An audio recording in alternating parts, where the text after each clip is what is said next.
here for Inside Blue Jay Baseball with head coach Ed Servais. Coach, wanted to talk to you a little bit about summer placement for players throughout the year. It's been an interesting topic for me, just how you go about choosing where to put players. You've got guys that have played in Alaska, Texas, California, the Cape Cod League. So the first question I have is, how do you go about choosing where to place your players during summer league?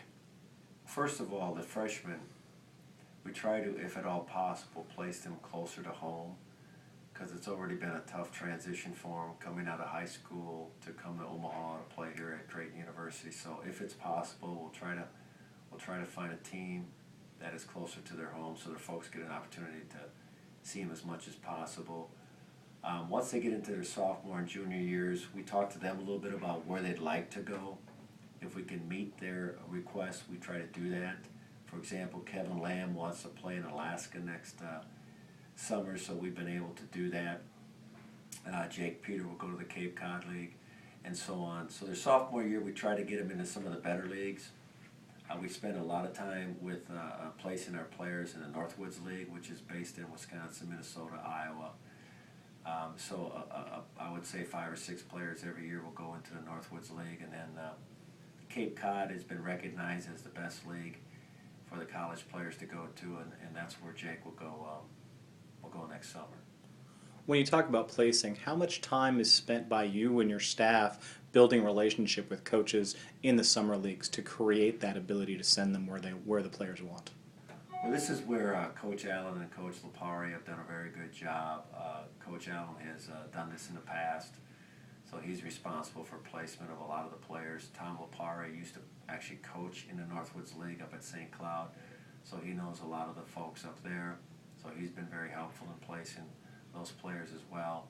These guys have a lot of contacts, whether it be in the Northwoods, whether it be out in the Cape, whether it be in the Alaska League, whether it be in the Jayhawk League. The Prospect League is also a league where we've spent a lot of time developing those relationships and sending some of our players. So it has a lot to do with it, because when you send a player out, you got to feel comfortable with the organization that they're going to play for the summer. You got to be comfortable that they're going to place them into a proper host family situation so that the player can have some success. So there is a lot of time that Coach Allen and Lipari spend with the general managers and the coaching staffs of those summer teams. Now, you mentioned host families. I don't know that a lot of people understand. The players leave here, and how do you connect with host families? They stay with different families that they've never met. For example, let's say we're going to send a player up to the Northwoods League. Let's say, for example, he's going to go up and play in Madison. Then the general manager in Madison would be responsible for finding host families. These are families that would bring these players into their home and basically provide them free lodging and oftentimes free food for the summer, because the players are not making any money in the summer, so it can be a pretty expensive ordeal if they don't have those two things covered. So the majority of the summer teams will provide a family where the players can stay. There's usually an empty room. Maybe it's a couple that had kids that are no longer there. A lot of times it's a family with younger kids at home that want kind of role models, which is a good opportunity for our players to do that in the summertime. So it's a pretty inexpensive situation for the players when they go out, and that's one thing that we want to make sure as coaches here, that our players have a good host family situation, because if they have that, then I think the rest of the summer will take care of itself. Now, talk a little bit about what you expect for your players as they go and play in the summer league. Approximately 50 games, sometimes 60 games, and it's a very condensed schedule. You'll get 4 or 5 days off. Yeah, they're going anywhere from 40 to 65 games in the summer now. And what we want to do is we have end of the year meetings with all of our players, and we try to give them ideas on 2 or 3 things I'd like to see them work on. And then when they go out in the summer teams, I want them to try to develop those skills.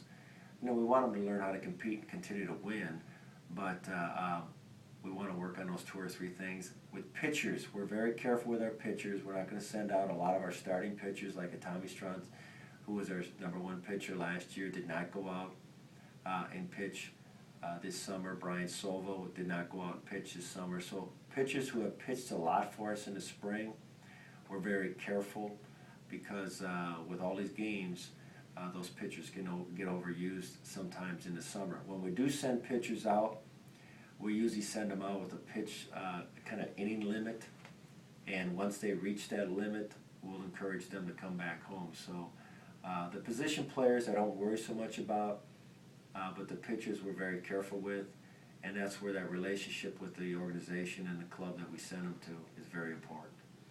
Coach, final thing I wanted to talk about, how often do you get a chance to talk to the players when they're out with their teams and with the general managers or head coaches for those teams?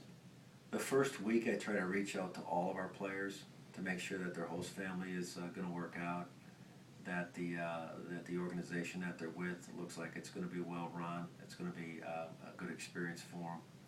And then periodically as they get into the summer, I follow their games every night, the information on the internet. I even listen to some games if I'm at home.